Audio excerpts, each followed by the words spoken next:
I21F need advice with the response I sent to my boyfriend 25M. How can I make it better? Boyfriend 25M and I21F recently got into an argument about. I have been having issues figuring out what to do about this and Myvi handled it poorly. The conversation did not go well and we ended up not talking for a while. He did however send a message 3 to 4 days after, and I want to reply, but I need advice on what I can improve in my text and if I should change it in any way. A lot of the context is in both of our messages. I love him, I don't want to break up. Need advice on my reply and how I can improve it. I am very glad to hear that you've been getting support from the people around you. I am sorry I made you feel insecure and replaceable, it was never my intention. The things that I say might be a bit too blunt too, and I am sorry if they are, but please know that it is not to attack you, not to make you feel bad, not to shame or guilt trip you. I am only trying to share how I felt and what went through my head. I acknowledge I am not the best at doing so, I do not want to hurt you. I know that I sometimes get super autistic in serious discussions, you've expressed it hurts you and I will try my best to avoid it. While I appreciate you reassuring me that videos online don't compare to how our life is, it's not exactly my issue here. I still thank you for saying it, it's very kind of you to do so. And thank you for the compliment, I share the same feelings about you in bed. I do agree that our life is amazing and I wouldn't have it any other way. Thank you for sharing what was really behind the things you said. I understand why you reacted the way you did now that you've mentioned the reasons behind it.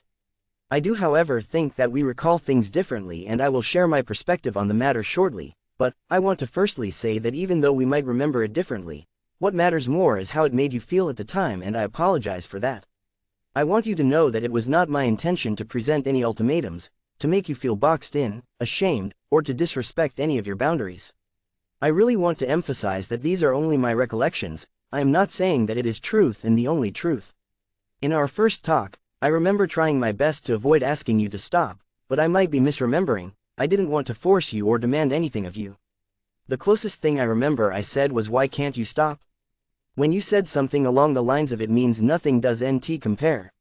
I asked that to try I understand why you can't stop and not to indirectly tell you to stop. But I do understand that it can be interpreted as me telling you to stop. I more so wanted to share my feelings about your consumption, asking for the reasons behind why you do it, why you can't stop and why you choose to continue doing it. I don't recall saying things along the lines of stop or I will leave. I tried making sure that instead, I would say that it is extremely uncomfortable to me that you do consume, that it makes me feel horrible. I also wanted your opinions on the matter and was curious about digging deeper into said opinions. I didn't mean to present any ultimatums, if I did I am sorry. If I am misremembering, I am sorry for that too. I am not saying this is what happened, I am just saying this was what I recall or at the very least what my intentions were before going into that conversation. In your message you mentioned that the reasons you said the things you said was because it felt to you that I was giving you an ultimatum. I would love to talk about this a bit more and would like to know if I had given an ultimatum or that it felt to you that I was afraid to have one presented to you. I just need more explanation, not accusing you of anything, not saying I didn't. I just need clarity because I am not sure if I understood paragraph 7 correctly and I am not sure I remember things correctly. Is that Duran, our first discussion? My issue with the first time I brought it up is the reactions I was met with. Mainly 3 things that had been said hurt me and stuck.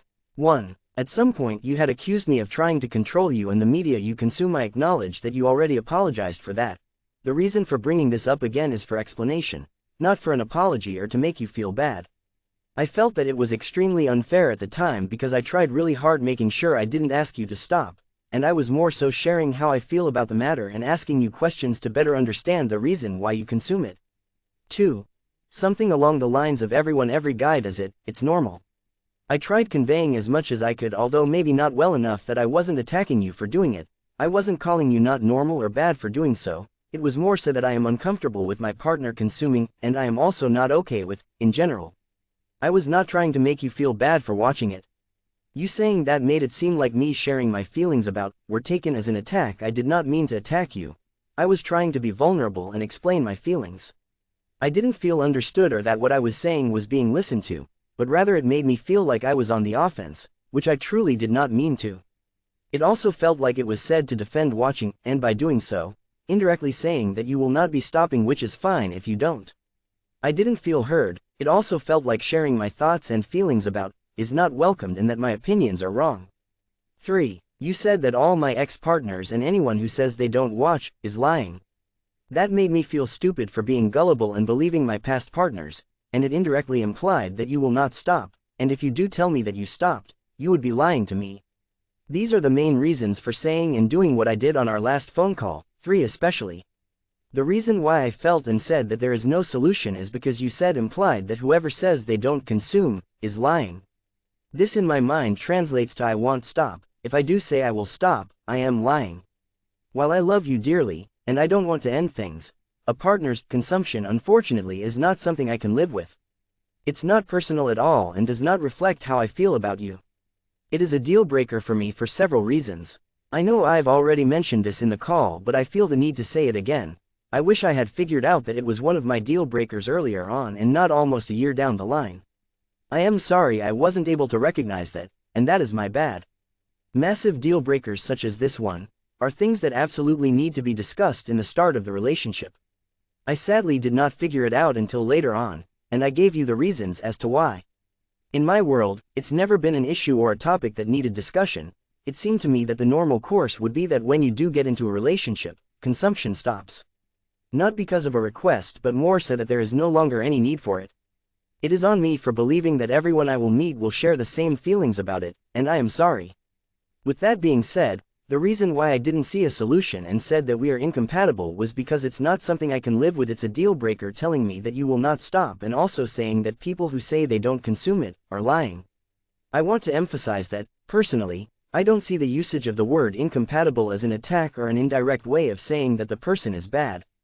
To me, it means having opposing beliefs that cannot coexist or work together in a relationship. For example, one partner wants kids in the future and the other doesn't. It just won't work. Doesn't necessarily mean someone is in the wrong. It feels like very normal of you TW. I don't blame you didn't like me using that word. I hope my explanation of the meaning of it helped. I did not at all mean to say that you're doing something wrong when I used the word incompatible. Point 3 made it extremely hard for me to be able to trust the fact that you're willing to stop. Like I mentioned before, my mind translated 3 to if I say I stopped, I am lying. While I do see now that you don't hold the same beliefs, this might not sound good, but, at the time, with the things you told me, I did not believe at all that you would stop, and if you say you did, you'd be lying to me based on our first conversation about, which included points 1, 23. I hope you can understand why it's hard to trust someone after them saying people who don't watch it are lying and that my previous partners all lied. I don't see it the same way now. With the explanations you provided, I trust that you don't hold those beliefs anymore and trust that you won't be lying to me. I didn't want to imply that you're a bad person for consuming based on our first conversation about and the thinking that came after. It seemed that we have different opinions about that are not compatible with each other. Not saying one person is right or wrong, simply differing feelings that cannot coexist. You not wanting to stop consuming is fine, that's your choice. Me not wanting to be with someone who watches is also fine. You're not in the wrong if you continue watching, I just wouldn't be able to live with it. In our call, I tried my best to not attack you for it, and I am sorry if I did. That's why the word incompatible came up. It was used based on the information that I had. You won't be stopping, that's fine and is your choice, and I cannot live with it. I did not want to force you or ask you to stop. It's your choice, and if you decide that you won't stop, that's completely fine and I won't blame you for it. It's just something that I can't live with, and that's why I thought there was no option but to break up. The reason why my decision about breaking up changed is because it felt like you had changed your opinions. Points 2, 3 while we were on call. While I understand opinions change, the discussion our first conversation about happened about a month before our call, and you seemed very sure about your opinions. There was no indication before our call that your opinions had changed. However, I do acknowledge that I could have asked again before proceeding with it. I am sorry I didn't. I also did not explicitly say I want you to give me a solution to this, but was rather hoping you would, and I am sorry for that too. I don't mean to make any excuses, it's absolutely not my intention. All of this is just an explanation as to why I did what I did and how I felt at the time. It's not an excuse and not an indication about my current feelings. I thought it would be helpful to share my thought process throughout all this. With that being said, I am still sorry about not discussing it with you again before making the decision by myself, and although we might recall some things differently, what's more important is how I affected your feelings and how I hurt you. I am sorry that I did. I agree that things could have been communicated better and that it is something that needs to be worked on. I failed to communicate to you many things. This message will cover some, but there is more that I feel the need to say. I am very hopeful that we will do it better in order to, like you said, better understand each other. I am excited to learn how to communicate better, to learn from my mistakes and how I can improve. I am sorry if I made you feel like I haven't been trying to improve. I never mean to hurt you due to my poor judgment, poor communication skills, but I am willing to receive constructive criticism, feedback in order to improve. I want to because I care and want us to work. I didn't mean to make you feel like you are the only one responsible for making this relationship work, and I didn't mean to make you feel unimportant. I am sorry that I did. You are extremely important to me, and I would never think of breaking up unless I felt that there was truly no solution. I mentioned up there why my decision changed and why I did not see a solution. When I went into that call, I did not see a solution BC of points mentioned in our first conversation. The series wasn't the reason I decided to break up, it was the reason I started thinking about, again. The reason I had mentioned it in our call is for an explanation as to why I started thinking about all of this. I had blocked out that you consume, BC. I didn't want to face the fact that I am not okay with, and I also did not want to break up, I think. It was not a conscious decision. I had convinced myself again that I can live with it and or ignore that fact that you consume it. The series and its extensive graphic scenes with prostitutes made those thoughts come up again. I couldn't continue watching it because of how disgusted it made me feel. Unethical, exploitation, marriage issues, objectifying women, etc. And also made me think about your consumption. It messed me up mentally for days, and I would get this gut-wrenching feeling whenever I thought about it. I couldn't handle it. I would appreciate if you expand a little more about why exit triggering those feelings made you feel unimportant. I am only asking you to do so that I can have a better understanding as to why. But I am still sorry for making you feel unimportant. It was never my intention. I hope you know that I am not okay with the outcome of us breaking up. I just truly did not think it would work. I can't live with my partner consuming, as it will cause many issues in the future and trigger a lot of horrible feelings. It affects the way I view myself and the way I view my partner. I don't want to trade my mental health for that. I sadly just cannot be with someone who watches. I did not see a solution at the time, but all throughout it I did not want to break up. I am willing to compromise and talk and believe that 95% of things are solvable and can be worked through, but that 5% are deal breakers and boundaries that can't be broken, and there's no compromise with them. Cheating, lack of respect, lack of empathy, lack of effort, unwillingness to grow, change, take any accountability, apologize, not willing to improve communication, etc. And one of my personal deal breakers is, I never meant to come off as unwilling to compromise, based on the information that I had our first conversation. Me having as a deal breaker and you consuming would not work out, not because you are wrong or that my view is the right one. I still hold the belief that it is a deal breaker, and I unfortunately cannot compromise on, specifically, not other things. It's sad to hear that you feel like I am unwilling to talk and compromise. It sadly feels like all my previous efforts have not been appreciated. When I went into that call, I wasn't expecting you to change or stop. That is your choice, and based on what you said before, you don't want to stop, which is fine. I didn't think you stopping was a possibility. I was not trying to give you an ultimatum.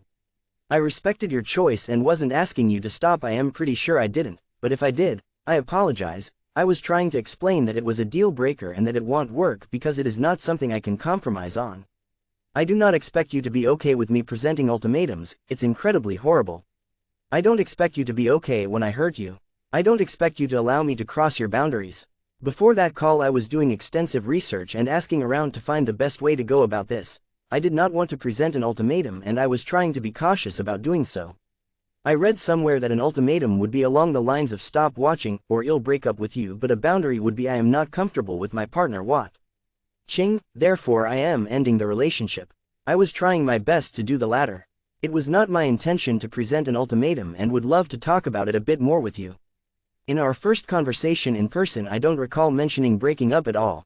Please do correct me if I am wrong.